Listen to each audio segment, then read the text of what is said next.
오늘의 주요 뉴스입니다. 어제 하루 코로나19 신규 확진자는 1,597명으로 월요일 기준 역대 최다를 기록했습니다.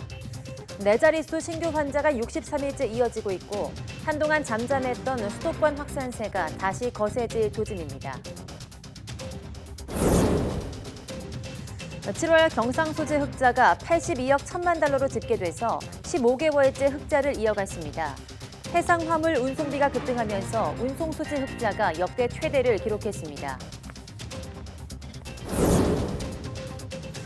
파우치 미국 전염병 연구소장이 코로나19 중증 환자가 늘면서 일부 병원에서는 중환자실 치료를 포기해야 할 상황이 근접했다고 밝혔습니다.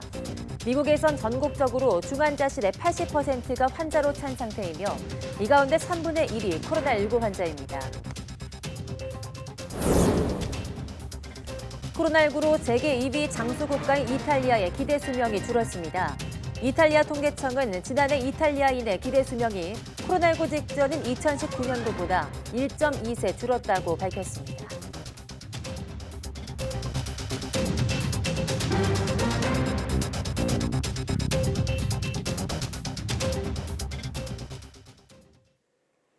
네, 여러분 안녕하십니까? 9월 7일 사이언스 투데이입니다.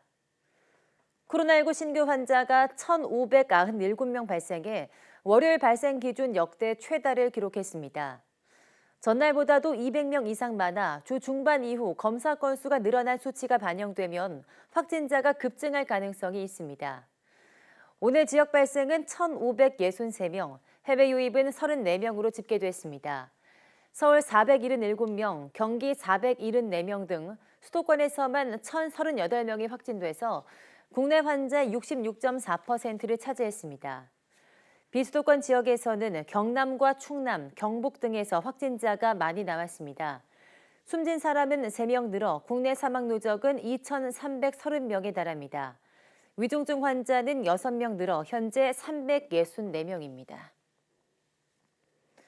정부가 사회적 거리두기 재연장 조치에 대해서 이번 4주간의 새로운 거리두기 기간은 단계적 일상 회복으로 한 발 더 다가서기 위한 가장 중요한 고비가 될 것이라며 방역 수칙 준수를 재차 당부했습니다. 강도태 중대본 1총괄조정관은 오늘 회의 모두 발언에서 긴장의 끈을 조금 더 늦출 수 없는 상황이라며 이같이 밝혔습니다. 강 총괄조정관은 지난 한 주간 신규 확진자 수는 전주에 비해 감소했으나 수도권의 하루 평균 확진자 수는 오히려 증가해 최고치를 경신했고 크고 작은 집단 감염 사례도 이어지고 있다고 말했습니다. 또 최근 백신 접종 인센티브 방식으로 사적 모임 인원을 확대하고 수도권의 식당, 카페 영업시간을 연장한 것과 관련해서 소상공인들의 고통과 희생을 덜어드리기 위한 최소한의 조치라며 절대 방역 완화의 신호로 받아들이면 안 된다고 강조했습니다. 김부겸 국무총리는 어제부터 신청이 시작된 국민지원금 지급 대상에 소득 상위 12% 국민이 제외된 데 대해서 다시 한번 널리 이해해달라고 당부했습니다.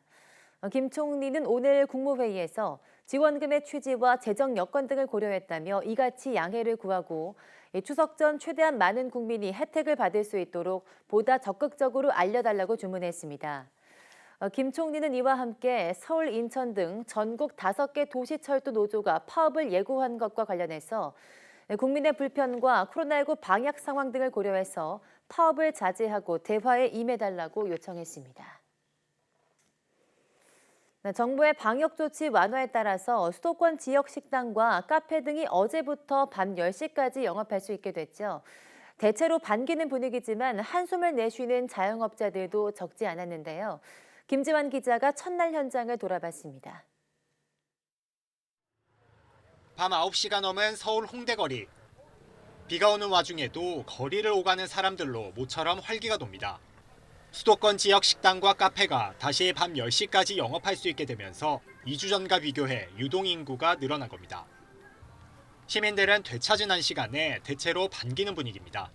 처음에 1시간 차이는 별거 아니라고 했었는데 직접 느껴보니까 생각보다 많이 큰 것 같고 10시인 게 이제 9시보다는 10시가 훨씬 더 나은 것 같고 접종 완료자 4명을 포함해 최대 6명까지 모일 수 있어 숨통이 트였다는 반응도 나옵니다.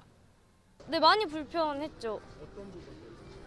일단 학교 끝나고 애들이랑 밥 먹을 때도 그렇고 2명은 좀 적다는 생각은 많이 해봤어요. 하지만 늘어난 유동인구가 곧장 매출 증대로 이어지진 못했습니다.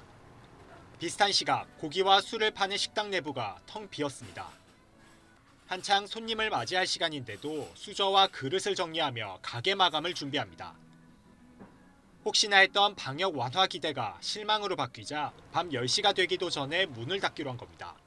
그 시행된 줄도 몰랐어요. 그 이제 완화가 시행 첫날인 줄도 몰랐고 그 정도로 그냥 전이랑 똑같은 그런 똑같은 날이었어요. 이제 뭐 달라진 게 없는.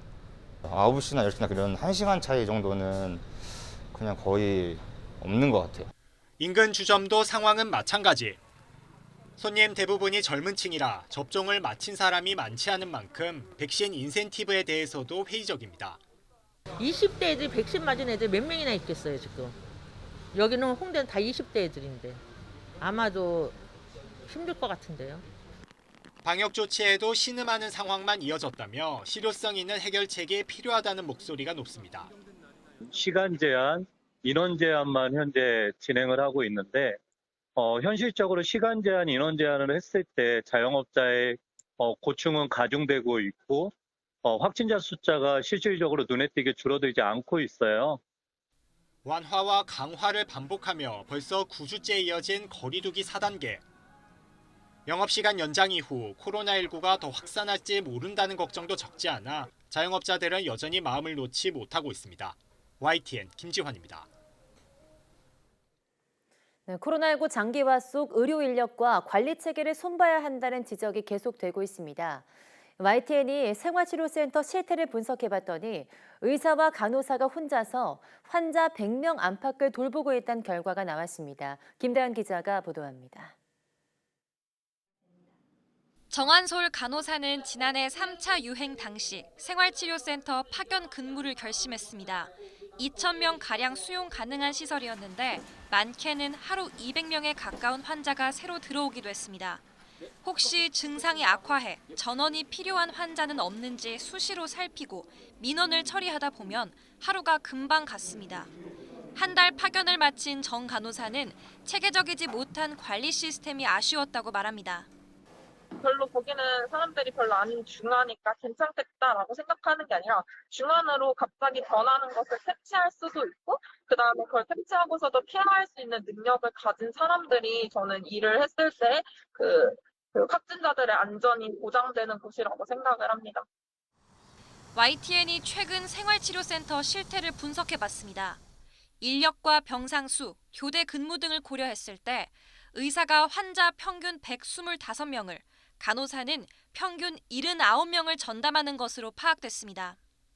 일부 시설의 경우 의사 1명이 환자 224명을 돌보거나 간호사 1명이 151명을 맡고 있기도 했습니다. 이렇다 보니 의료 인력 운영 지침이 지켜질 리는 없습니다. 방역당국은 입소자가 200에서 300명인 경우 의사는 7명, 간호사는 적어도 9명은 있어야 한다고 권고합니다. 그런데 의료 인력을 충족하고 있는 생활치료센터는 11곳으로 전체 24%밖에 되지 않았습니다. 코로나 환자의 온전한 회복과 의료진들의 부담을 완화시키기 위해서는 이 생활치료센터에도 의료진과 환자의 적정한 기준이 필요할 것 같고요. 의료진들의 헌신에만 맡길 수는 없다고 봅니다.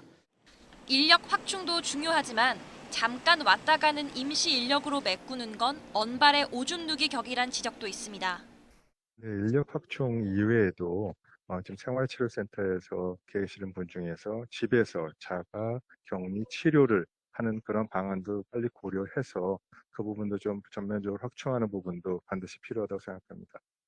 지난 2일 보건의료노조의 파업 철회로 방역 차질과 같은 눈앞의 걱정은 덜었지만 코로나19와의 장기전을 이겨내기 위해선 현실적인 의료 인력 기준 마련과 자가치료 검토 등 다각적 고민이 필요합니다.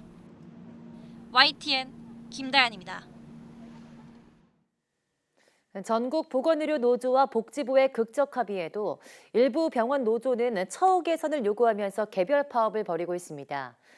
응급실이나 코로나19 대응 부서는 정상 근무 중이지만 간호 인력 부족으로 일부 차질이 빚어지고 있습니다. 정현우 기자입니다.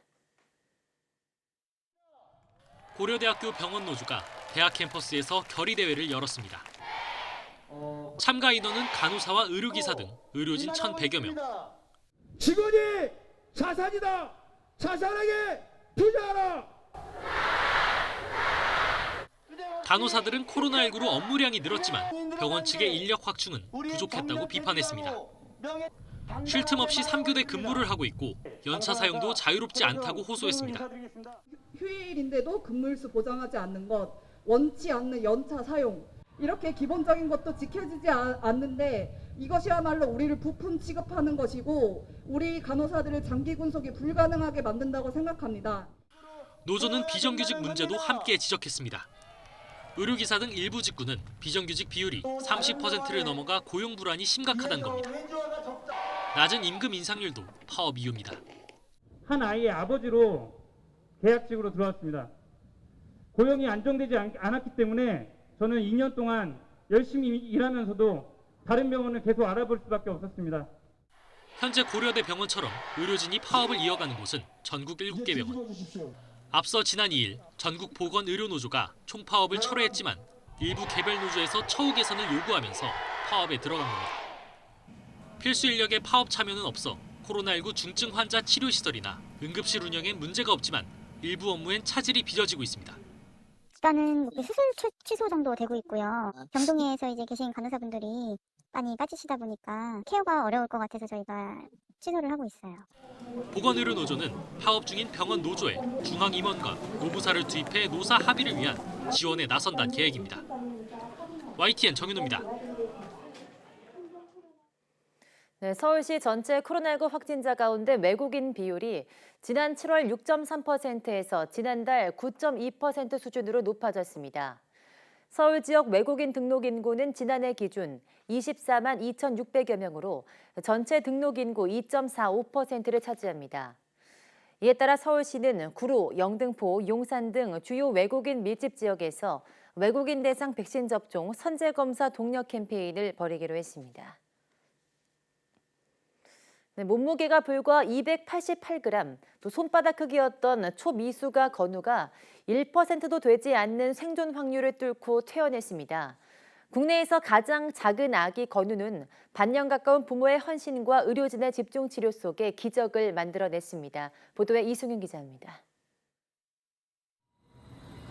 지난 4월 체중 288g으로 손바닥 크기의 아기 건우가 태어났습니다.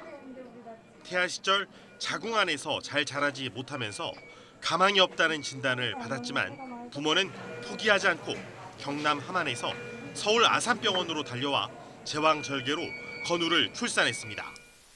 예정일보다 15주 앞선 24주 6일 만에 세상에 나온 초미수가가 생존할 확률은 1%도 채 되지 않습니다.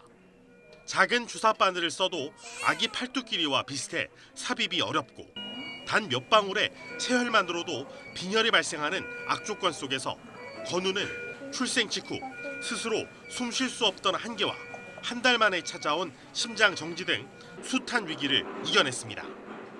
부모는 모유를 절하기 위해 5달 동안 매주 왕복 700km 이상 최대 10시간이 걸리는 거리를 오갔습니다. 네, 제가 줄 수 있는 건 모유밖에 없으니까 그거라도 줄 수 있어서 저는 너무 행복했고요. 이제 신랑도 피곤할 텐데 이제 당해지기로 계속 왔다 갔다 했었어요. 생후 80일 만에 인공호흡기를 뗀 건우는 이제 153일간의 신생아 집중 치료를 마치고 의료진의 축하 속에 퇴원했습니다. 지금 46주가 됐고요. 몸무게가 2kg가 이제 갓 넘었습니다. 지금 보시다시피 더 먹으려고 하고요. 아기가 좀 야무집니다. 400g 이하 체중의 초미수가가 생존한 사례는 해외에서도 드뭅니다. 국내 초미수가 생존 사례 중 가장 작은 아기인 건우는 이제 세계에서 32번째로 작은 아기가 됐습니다. 부모와 의료진은 가장 작은 아기가 마음은 가장 큰 어른으로 자라나기를 간절히 기원하고 있습니다. 그 애가 잘 자라서 모든 사람들한테 그 은혜를 좀 베풀면서 살았으면 좋겠습니다. YTN 이승윤입니다. 네, 7월 경상소지가 82억 1천만 달러를 흑자를 기록하면서 15개월째 흑자 행진을 이어갔습니다. 상품 소지 흑자 규모는 전년 동월 70억 1천만 달러에서 57억 3천만 달러로 축소했고, 서비스 소지 적자 규모는 운송 소지 개선 등으로 전년 동월 13억 달러에서 8천만 달러로 축소했습니다.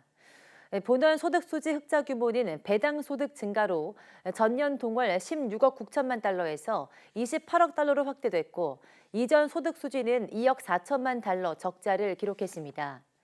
7월 수출은 전년 동월 대비 29.6% 증가한 554억 3천만 달러를, 수입은 38.1% 증가한 536억 6천만 달러를 각각 기록했습니다. 코로나19 사태 장기화로 그간 잔뜩 움츠렸던 시장이 추석 명절을 앞두고 국민지원금이 흘러들어올 거란 기대감에 반가워하는 분위기입니다. 하지만 명절 수요가 많은 배와 축산물 가격이 강세를 보이고 있는데, 특히 한우값은 지원금 지급으로 더 상승할 수 있다는 전망입니다. 보도에 김상호 기자입니다. 품질 좋은 것으로 보기 좋고 풍성하게 잘 차려진 추석 차례상. 올해 서울의 차례상 차림 비용은 전통시장과 대형마트에서 준비하면 각각 22만 4천 원, 28만 4천 원가량으로 조사됐습니다. 하지만 요즘 시장에서 차례 품목 하나하나를 살펴보다 보면 추석 무렵 과연 이 가격으로 가능할까 의문이 들 수도 있습니다. 배 10개의 소매 가격은 평균 3만 2천 원으로 1년 전보다 22%쯤 상승했습니다. 특히 배 10개의 최고값은 38.7% 오른 4만 5천 원가량으로 집계됐습니다. 좋은 배 한 개 값이 4,500원으로 배값이 금값이라는 말까지 나오고 있습니다.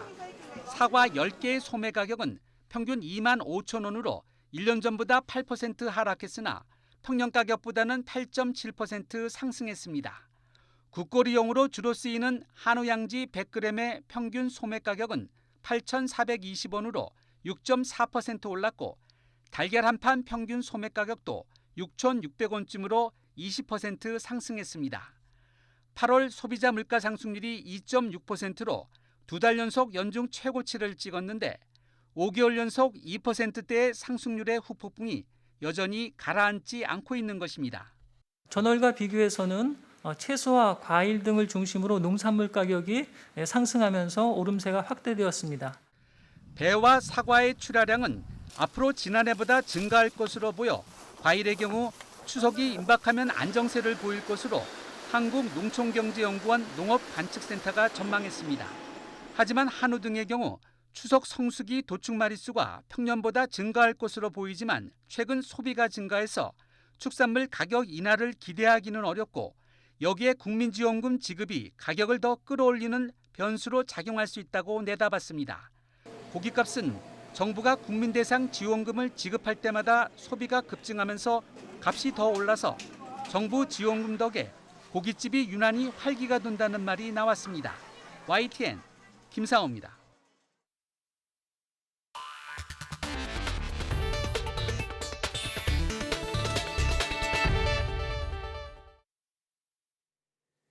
미국의 코로나19 입원 환자와 사망자가 겨울철 대확산 이후 최고치를 기록했습니다. 파우치 소장은 의사들이 누가 중환자실에 들어갈지를 두고 힘든 결정을 내려야 할 상황에 놓였다고 말했습니다. 김원배 기자가 보도합니다. 뉴욕타임스는 현지 시각 5일 기준으로 미국의 최근 7일간 하루 평균 코로나19 입원 환자를 10만 2천여 명, 하루 평균 사망자를 1,560명으로 집계했습니다. 이는 모두 지난 겨울철 대확산 이후 가장 높은 수치입니다. 또 7일간의 하루 평균 신규 확진자는 16만 1천여 명으로 지난해 이맘때보다 4배 이상으로 늘었습니다. 미국 보건복지부에 따르면 미국에선 전국적으로 중환자실의 약 80%가 환자로 찬 상태이며 이 중 거의 3분의 1이 코로나19 환자입니다. 조지아, 텍사스, 플로리다, 미시시피, 네바다, 켄터키 등 8개 주에선 성인용 중환자실의 90%가 꽉 찬 상황입니다. 앤서니 파우치 미국 국립알레르기 전염병 연구소장은 CNN에 출연해 우리는 위험할 정도로 근접해 있다며 아주 힘든 선택을 해야만 할 상황에 처하게 될 것이라고 말했습니다. 일부 병원이 수용 정원의 한계에 바짝 다가서면서 일부 환자는 중환자실 치료를 포기해야 할 수 있다는 것입니다.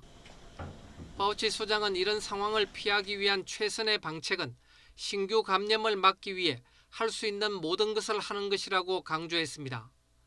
그러면서 마스크 착용도 중요하지만 백신 접종이 입원 환자를 줄이는 제1의 방법이라고 말했습니다. 미국 질병통제예방센터 자료에 따르면 미국 인구의 53%가 백신 접종을 완료했고 18살 이상 성인 가운데는 64%가 백신 접종을 마쳤습니다. YTN 김원배입니다.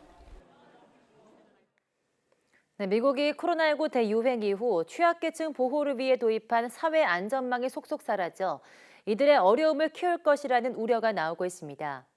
CNN 등에 따르면 코로나19 대유행 이후 실업자에게 주당 $300의 실업수당을 추가로 제공하던 제도가 미국 노동절인 현지 시각 6일을 기점으로 사라집니다. 센트리 재단은 이에 따라 800만 명이 실업보상을 받지 못하는 상태에 처하고 또 다른 270만 명은 주당 $300의 추가 수당을 잃을 것으로 추산했다고 CNN이 전했습니다. 추가 실업수당과 함께 코로나19 안전망의 양대축으로 불린 세입자 퇴거 유예 조치는 지난 7월 말 종료됐습니다. 네, 코로나19가 일본에 이어 세계 두 번째 장수 국가인 이탈리아의 기대 수명까지 떨어뜨렸습니다.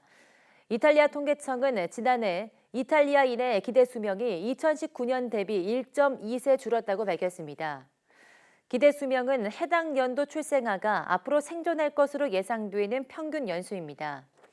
지난해 기준 이탈리아인의 기대 수명은 남성 79.7세, 여성 84.4세였습니다.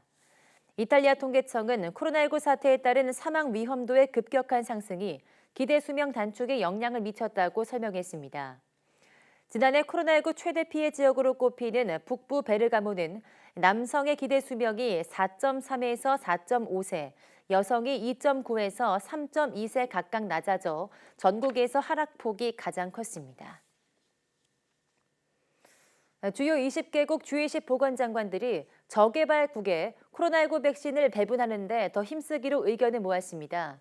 로이터 통신에 따르면 G20 보건장관들은 5일부터 이틀간 이탈리아 로마에서 회의를 한 뒤 이러한 내용을 빼대로 하는 로마 협정을 채택했습니다.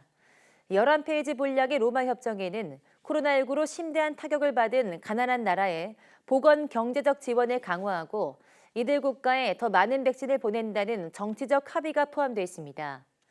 올해 G20 정상회의 의장국인 이탈리아의 로베르토 스페란차 보건장관은 회의 종료 후 기자회견에서 백신 불평등 수준이 매우 심각해서 더는 지속 가능하지 않다면서 세계의 한 부분이 백신 사각지대로 남는다면 우리는 또 다른 변이 출현을 각오해야 한다고 지적했습니다. 국제원자력기구 IAEA는 후쿠시마 제1원자력발전소의 오염수 방류 계획을 검토하기 위해서 관계자들이 이번 주 일본을 방문한다고 현지 시각 6일 밝혔습니다.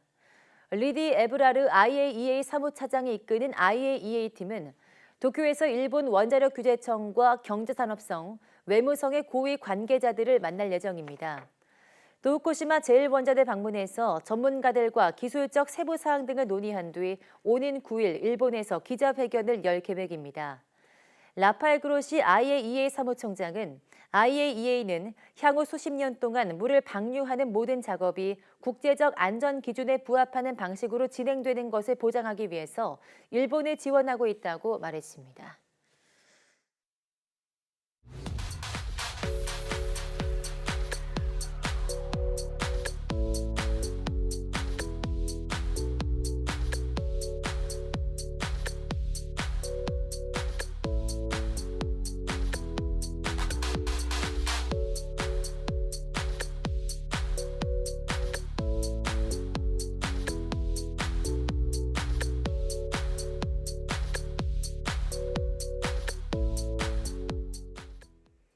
네, 오늘은 이슬이 맺히고 본격적인 가을의 시작을 알리는 절기 백로입니다.